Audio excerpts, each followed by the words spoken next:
The following is a production of Salt and Light Radio in Boise, Idaho.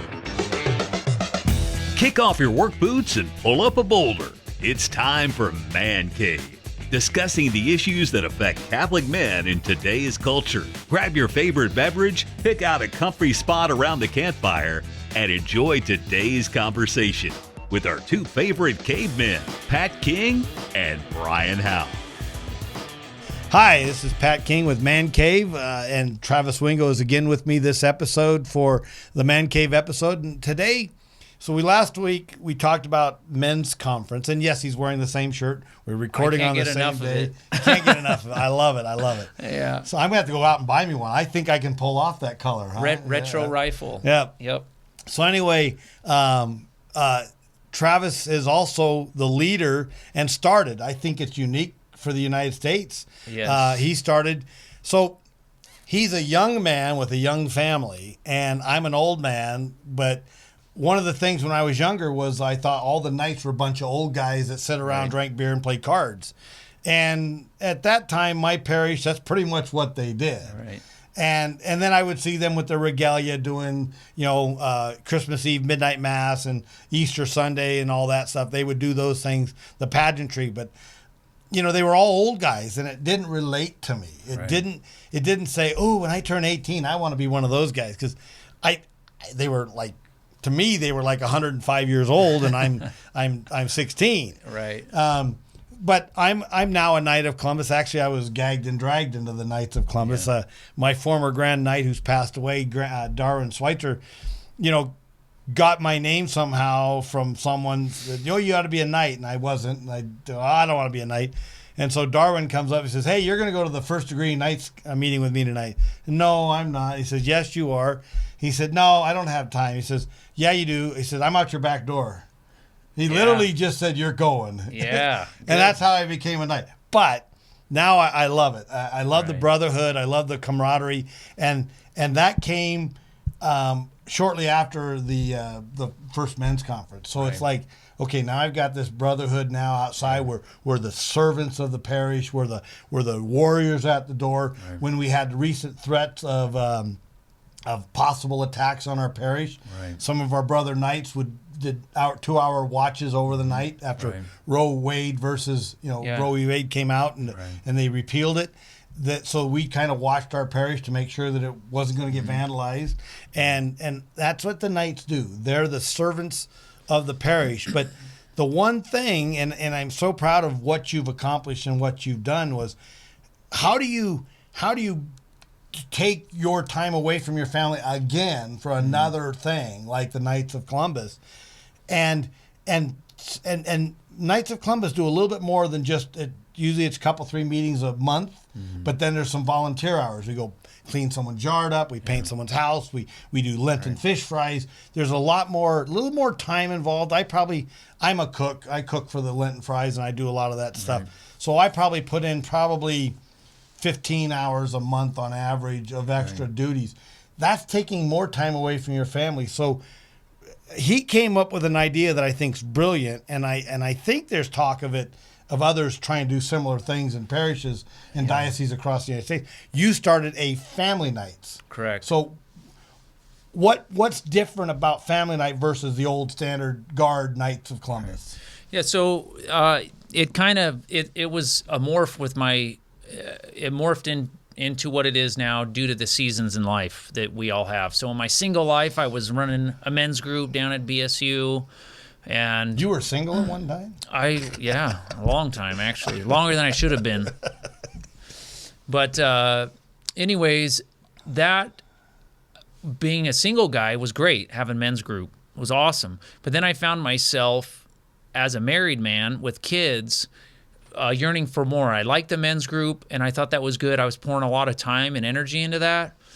But I felt like I wanted my wife involved more And so I was trying to figure out a way to do that. So we started a family group, and we started meeting together. This was not nights. Family men's group, like. Yeah. But So I mean, we were not a men's group, but a men's group-esque in a family situation. Yeah, so we started getting together with the families. Okay. And what we would do is we would meet up. We were meeting at St. Mark's for a while. We met out at this Legions Center out in Meridian. But how the night would work is we would all meet together for a meal. So we do potlucks. That part doesn't matter as much, but we'd have food, and then we would. That part matters. Food. Right, that part matters. So, but you bring your whole family, right. Kids, everybody. So what we did is we would split up the night where we would have the women would do their thing, and then the men would do a separate thing after that. So that they'd have a women's group. Who took care of the kids? Well, it ended up being the wives. They were watching the kids. So then the complaint was, well, we have to watch the kids. We really and you can't guys do are up anything. there. Yeah. We can't do any of this. So over time, it changed. We did different things. So you kind of have to figure out what works. But what we have found works the best for us at this point. Initially, how many families did you have? It waxes and wanes, of course, right. But we started initially with maybe 6 families. We had 5 or 6 families. That's good turnout. And it's once a month that we would meet. Okay. It wasn't weekly. It was once a month. And it has gone all kinds of different. We've had it at parishes. We've had it here and there. We've had different formats. We had speaker formats. We had all kinds of different things. Trying to keep trial and error, figure out what works best for everybody. We've had babysitters that would watch the kids while we did something. We've had just a variety of different ways to do things. Well, throughout this, the state deputy at the time connected with me. I was a state deputy of the Knights of Columbia. You have Knights of Columbia for Idaho. I was a knight. It was 4th degree knight at the time, but I did nothing with the knights. I went to 1 or 2 meetings, and it was not for me. I wasn't interested. I thought it's great what you guys do, but I'm not interested. I don't have time to sit around and talk about the napkins at the pancake breakfast. That doesn't relate to me. I'm looking for some camaraderie, some fraternity, and I just wasn't finding it. Like, similar experience to you. These guys are 3 times my age, and there's nothing wrong with that, but that's not where I'm at in my life. Right. So anyways, the state deputy contacted me and said, we want to get involved. We see what's going on here. We want to get involved with this. You're still not a Knights recognized. Correct. It's still just a family night thing. Okay. And I kind of brushed it off for several months. I said, I'm not interested. We're not interested. The problem that I had was I can't follow the rule book that's this thick. I don't have time.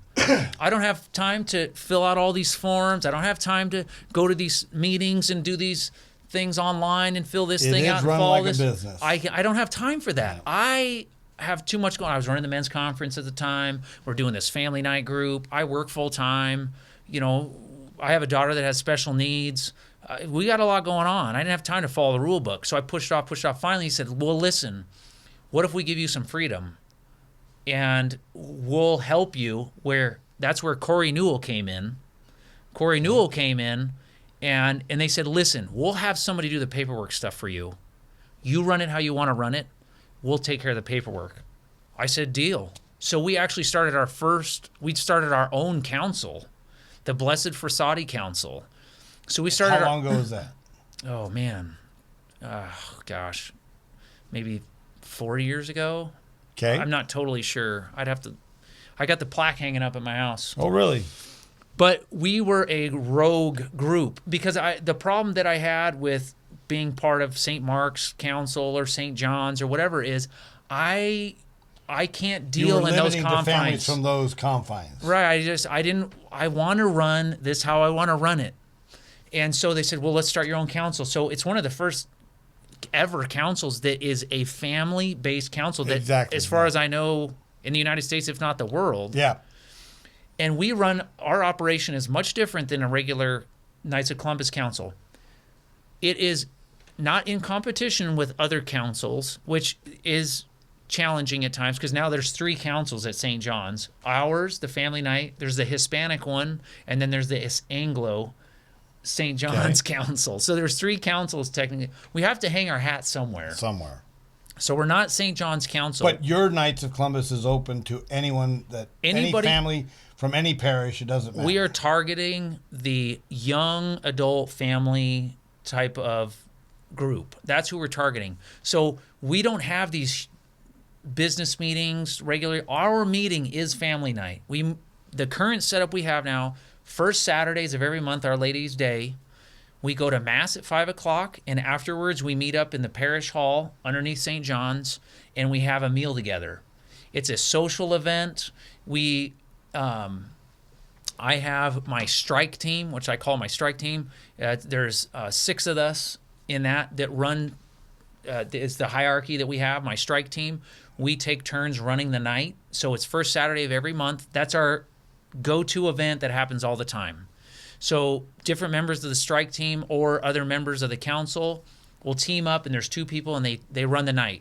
One night we did Catholic trivia, and we ate, and the kids just kind of run around. They have a nice playground outside, and we did Catholic trivia, so we all eat together, and then we started Catholic trivia. We invite speakers in. So the speakers will come in, and we all kind of help each other with the kids and all. It's chaos, it's a lovely chaos. Some nights we'll have, we had a karaoke night. I mean, we've had all kinds of different nights that we do. But the point of these events is to bring in new people. I think we're up to 36 or 40 families at this time. Wow. We're growing off the charts. And again, this is because it's a need that families have. They come to church every Sunday and want to get plugged in. Right. So from that, the family night group, we are now expanding. So we have gotten to the point where we aren't a small group anymore.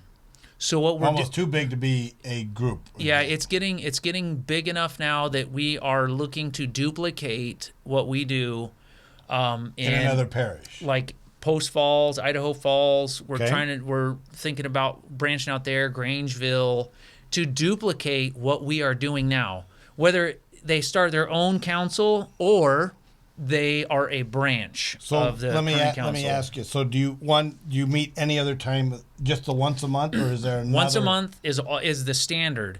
Now my strike team, which is my closest, there's I think 6 or 7 of us, is my strike team. We're the ones that get it done, get things done. So are there any Knights of Columbus protocols you're following? Some of the Corey does all that. But do you have a grand night? Yes, I'm the grand night. Okay. So I'm a grand night. So you we have a deputy. Some of that format of to be recognized as a knight. Right, is this something that is being documented and written down? I know it's going to be a different set of rules, but is there something that can be put on the same document of papers that the knights run on that then others can then just pick up and follow? Right. So we are currently working on that because I want to duplicate this event. Right. And I mean, of course, my hope is that we can spread this across the world eventually. So what I need to do is I need to show proof of concept, just like a business model that you would do, and I want to set up another one. So what we're doing. So there's a couple of things. Let me backtrack a little bit. So with our current Knights of Columbus Council, the Blessed Frassati Council, Corey Newell is the one that handles all of the minimum paperwork that we need to run as a council. There's dues and stuff like that. There's dues, and there's certain forms and things that we need to fill out, and we have to have a hierarchy. We have to have the Grand Knight, Deputy Grand Knight. You do first degree. You do any of that? So first degree, second degree, third degree. We do. We are involved in that when we bring new members, but other than that, we just right. But I mean, you're still following that part of being a knight. Right. So they could literally, they could just if their family grows up and they want to become a knight, they could just transfer to a different. Yeah, you can join the same. Your kids are all grown up. They're a third degree knight in the same order. You're in a different season of life, sure. Then you can transfer out to.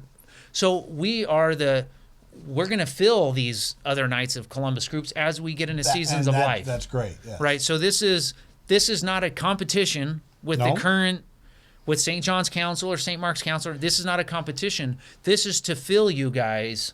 Well, it's actually to fill the need that is lacking in most Knights Councils and most parishes now. Right. That I hear the same thing. Well, I would come, but it's not very family oriented. And it's not. Right. It's men coming together, do things for the parish on a manly basis. Right. And don't get me wrong, I'm not mad about the Knights or trying to dig on them. It's just filling a need. It's an incredible organization, but I don't know, the average age is somewhere in the 60s, Yep.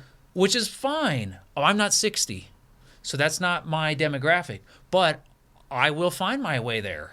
And eventually I'll be there, and I'll be in the nights doing the things that they do. But I'm filling that gap between high school, you 18-year-olds, to the 50-year-olds or whatever. When you start transitioning into that different season of life, we're here. So we're not competing. We're here to supplement you. I wanted to let you know, though, that because I've known of your family nights, I can't change that for my group, my Knights of Columbus. But what we've done is we've always had a twice a month meeting, right? First and third Tuesdays of the month. So in the past, it had kind of been a business meeting the first Tuesday, and the third Tuesday was kind of a semi-business social for nights, right? And it would just be basically break open, talk about a little business and break open some beers, and it was that. And less nights would show up for those nights because they weren't productive.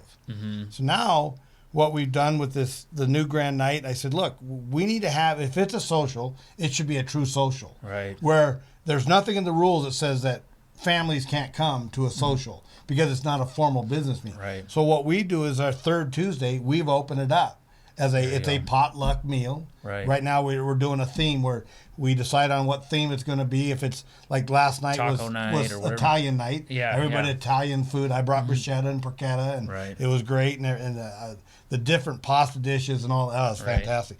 So we include wives and families. All their children. We want them to come. And it started off a little, just a few nights and a few wives, and now it's grown to where now you've got some kids running around. And it's great. So we're still a formal nights organization, but we have a family night. And that's also to include our family. Yeah, and that's also an option. You don't have to do exactly what we're doing, start your own council, but you could create a subgroup where you can rely on the more seasoned nights to help you guys with the paperwork like we're doing, but you guys can still function as your own kind of entity. That's another option, which I'm totally fine. That's totally fine. And the benefit of that, when you have the families involved, you know what happens? The wives are far more encouraging of their husbands to go to that business meeting and be more involved with the nights, period. Right. And so, the structure, I mean, how the Knights began is an incredible story. It's of a great hero. Father Michael McGivney. Blessed. I mean, blessed. Yeah, incredible. Blessed Michael McGivney. I mean, fighting. I mean, we talked about in the last episode about the apostolic age. We're here, and he was digging in hard there. So I love that. I love the organization, and I wanted to see it to succeed and to grow. And I feel like this is a great way to do that. Right. So this is are you recognized by the National Knights of Columbus? Yep. They know your presence, and have you heard from them? Is there anything that's saying, hey, let's try to make this formal and implement it on a grander scale? Is there any talk about it? That's like I said earlier, that's my hope that we can start getting some recognition. So Corey has done a great job, Corey Newell. We wouldn't exist as a council if it wasn't for him. Okay. Because like I said before, I don't have time to do all these paperwork and read manuals and all this stuff. He does all of that for us. So he submits all of it. I mean, I think we've been Star Council at least 2 years in a row. Wow. Well, yeah, your growth is going to lead our to growth Star is Council. Incredible. We have thousands of hours of volunteering. In what way? So we planted a garden at the Our Lady of Ephesus.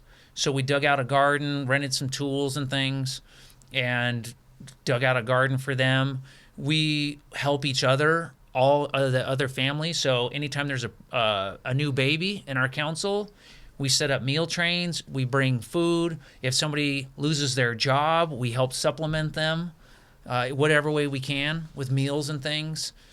Moving people, we get new families coming in, or somebody's moving. We log all those hours whenever we go. Oh, nice. Help if somebody needs to put together a pergola. We show up. If they're putting in a deck or whatever, things like that. What about parish needs? Is there, you guys step in for parish So one needs? of the really fun things that we've been doing lately is we've been providing security for the cathedral. Oh. So we have been actively, especially when the Antifa thing was going on, and they were having a lot of the BLM thing was going on, where they were protesting at the Capitol. We came there. There was about 5 or 10 of us, and we protected the cathedral because there was active threats on the cathedral that they were going to smash out the windows and all these things. So we prevented that. So we've actually been providing security every Sunday. We come, and now St. John's has a more formal security team that they have formed, and a lot of my nights are on that. And so we're providing security every Sunday because you never know what's going to happen. So as Knights of Columbus members, you're still afforded the same the insurance and all those other benefits that come about, because they have probably one of the best insurance plans out there. Oh yeah, especially when it comes to death of a Knights member. And what I have found, and I'm not an expert on their insurance. Oh, me neither. But I do have it on my wife for sure. There is some significant benefits to having them over Banner Life or MetLife or whatever kind of insurance that you have, in that it's very personal experience. It's not, you're just not purchasing something online and hoping that everything works out. The Knights of Columbus offers some benefits that I don't believe other insurance companies offer. Like when I'm not, like, again, I don't know. I've just heard that if somebody passes away, they actually, your agent that's assigned you comes to the house, and sometimes they'll just offer you some money up front just to help with the funeral expenses till your check comes in.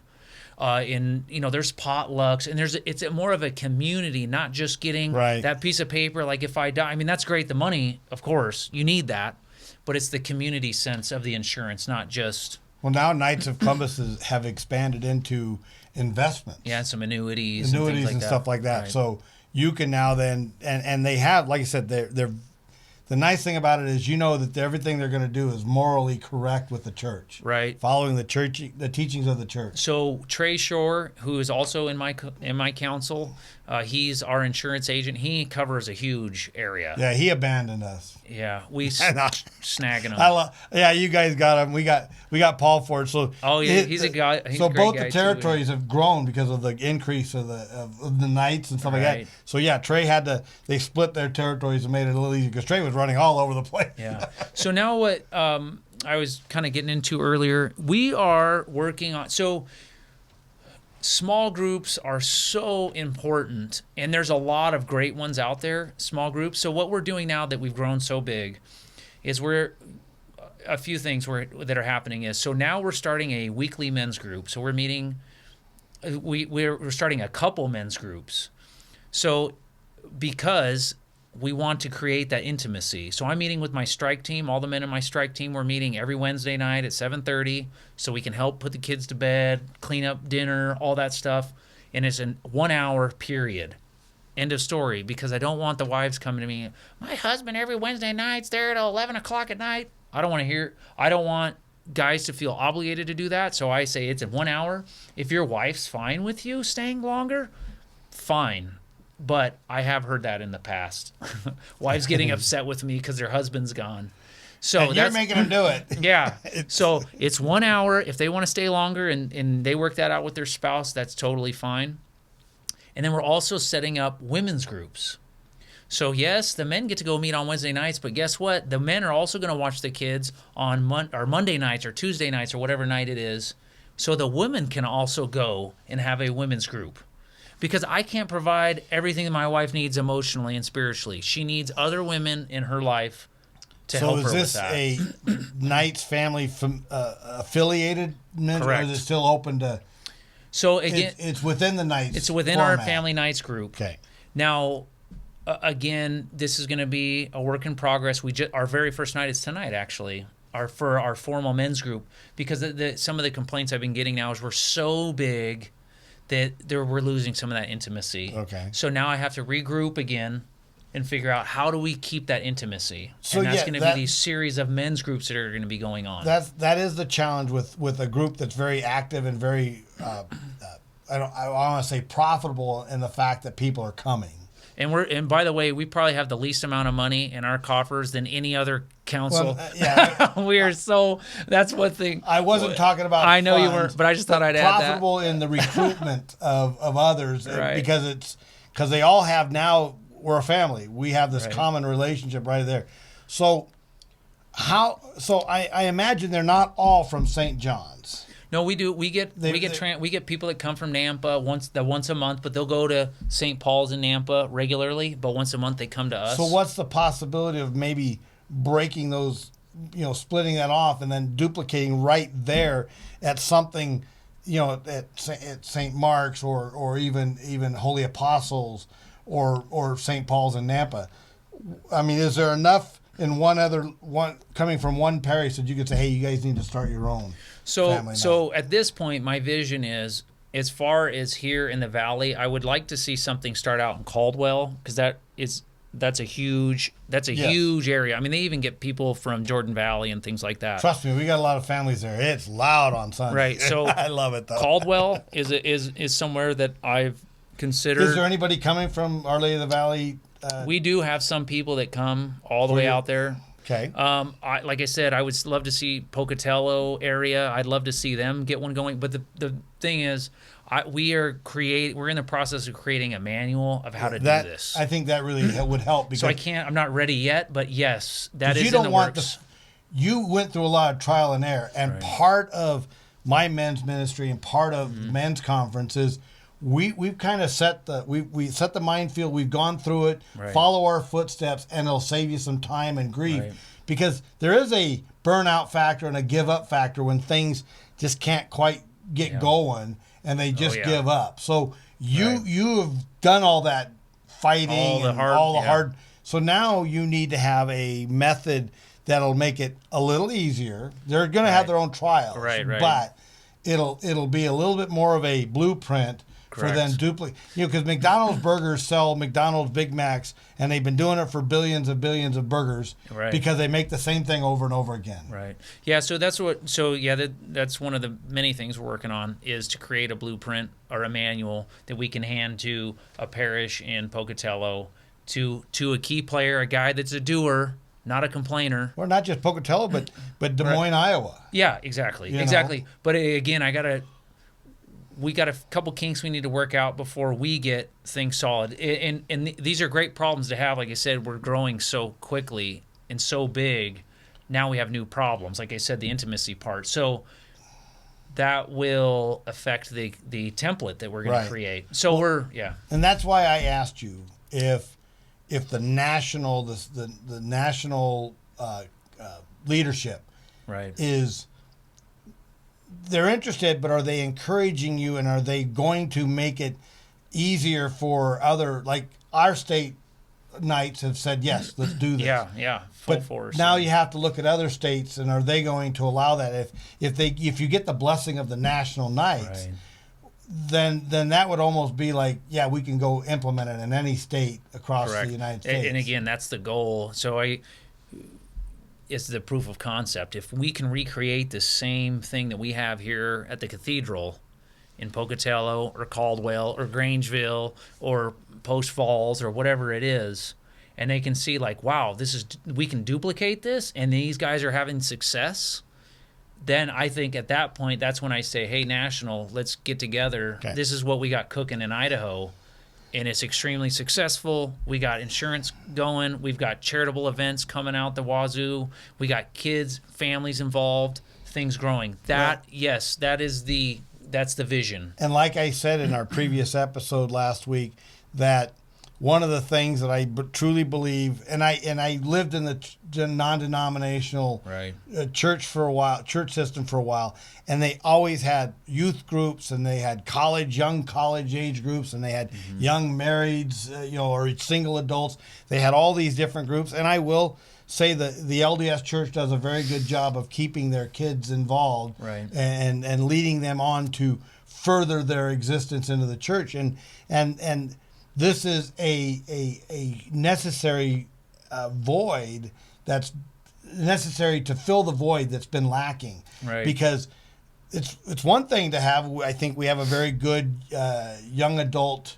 I can't remember what fire pit ministry that deals with high school, outside, and college, multiple parish. And even young unfamilied married couples. But again, what do you do for the family?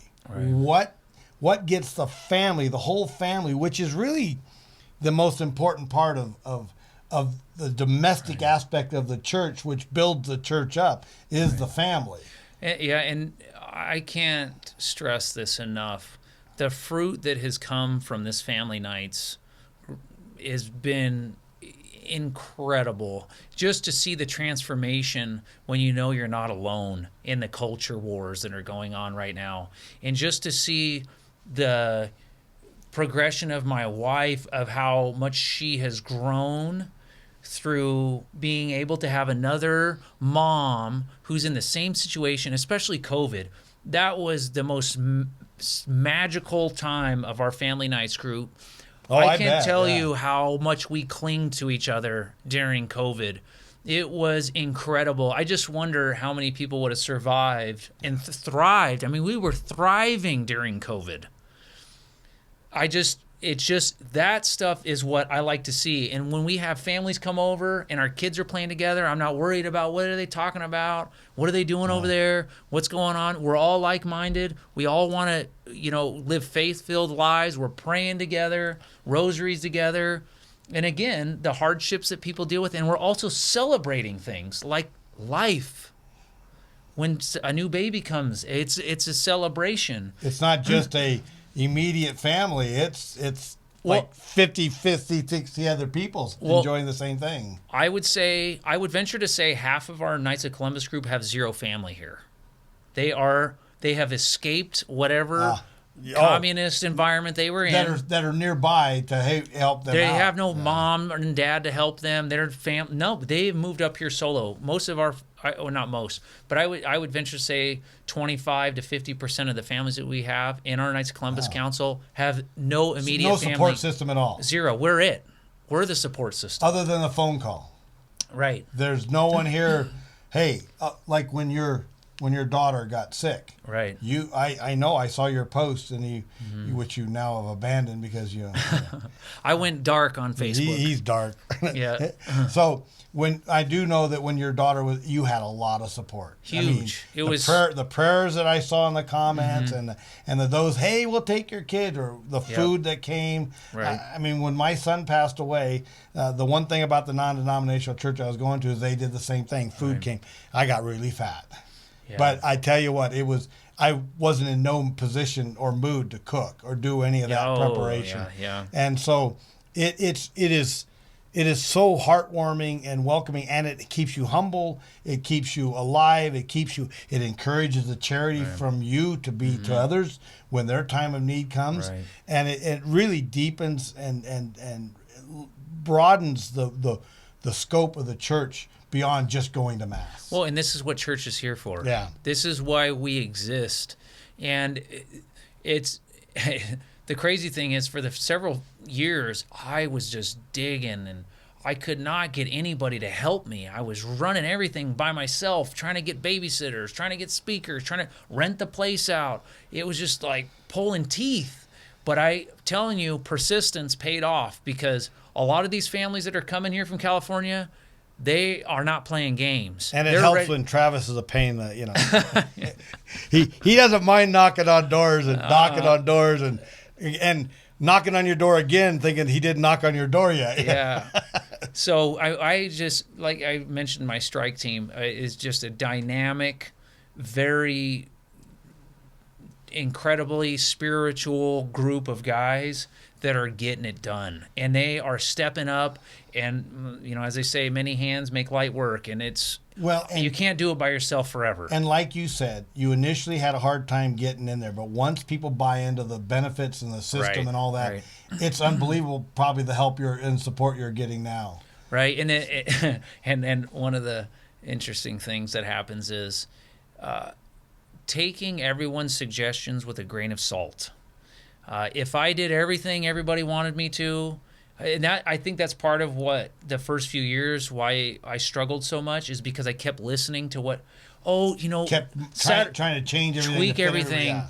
And You're Tuesday never night, going to please everybody. right? Tuesday nights would be way better. Oh, we should have it Sundays at 3. Oh, we should have it. Oh, you should invite this person. Oh, we should have not dinner. We should have lunch. Oh, we should all fast for it. Which is fine, and I have to listen to the group. But once I said, listen, it's actually one of the strike team members suggested this. Let's just do it first Saturdays. It's our Ladies' Day. We'll go to Mass, and let's do that. And so now I say, it's just the way it is. It's just the way it is. We meet every first Saturday, and that's it, period. We're not changing it ever again. You actually have to put your foot down and say, this is how it's going to be. You join or not. You either fit your schedule to fit what you want to be in part of this, or you go start your own group, and we'll help you do it. Right. No hard feelings. But if you want to do it on a Tuesday, we'll help you do that, and you find everybody that wants to do that. We've just found that the first Saturday for families has been the best because we meet the Sunday obligation. We all have a meal together, and we don't do potlucks anymore. There's so many food allergies, it's impossible to meet all that. So you bring enough food for your family, and whatever you guys eat. If you want to bring peanut butter and jelly sandwiches, then you guys eat peanut butter and jelly sandwiches. If you want to bring pizza, that's usually the easiest thing. We just pick up some Little Caesars pizza and bring it. It's the easiest thing to do. You bring whatever you want. People get takeout. I don't care. Whatever you want. You bring your own food. We share with that, and then there's some sort of event. Whatever's going on. Like, so Trey Shore and Corey Newell, they're running our next family night. And whatever production they put on, we just kind of all hang out and see what happens. So this is a break-off point. This is the minimum requirement. You come once a month to family night, and then we see all kinds of fruit that comes from that. People are starting. We have a hunting and fishing group now that's kind of broken off, and we do different things. We do camping, so we go out camping with guys, and then we also support existing things that are going on, like Hope Ryan, her husband, Kevin, does Fathers in the Forest. We support that. We want our kids to go and do Fathers in the Forest. The men's conference, of course, we're huge supporters of that. They don't have a choice, but they're going to support that. But if there's other events going on, women's conference, can we help out? Let's get our wives to the women's conference. Yes, encourage. Both sides have to encourage each other to participate. We're working on getting a Boy Scouts type thing also. The women are also working on a young, I would say, youth, I don't know, like a young women's, not young women's, I'm talking little kids, I don't know, like Girl Scout type thing, but it has nothing to do with Girl Scouts or Boy Scouts. But there's also these other things that are starting to occur organically that I've not pushing. Well, and that's the great thing about it's almost better off, since you say, as you say, the apostolic age. We have such a secular society that wants to misgender and mislabel and confuse and lie and distort. Evil is, I always say, evil is good and good is evil. Right. You almost have to retreat back into your own self and create your own comfort zone, your own activities, so that it's not being not part of that world, but not being engaged in the things that would lead your kids astray. And you have to protect them. Your job as a parent is to put your kids on the right path and protect them from unnecessary things. Well, and not only that, you need a base camp so you can go out into the world. You can't be an apostle without having the other apostles with you to go out and to evangelize. That's the way I look at it. 2 by 2, right? I mean, you can't go solo. I raised my kids in a private Christian school from elementary all the way through high school.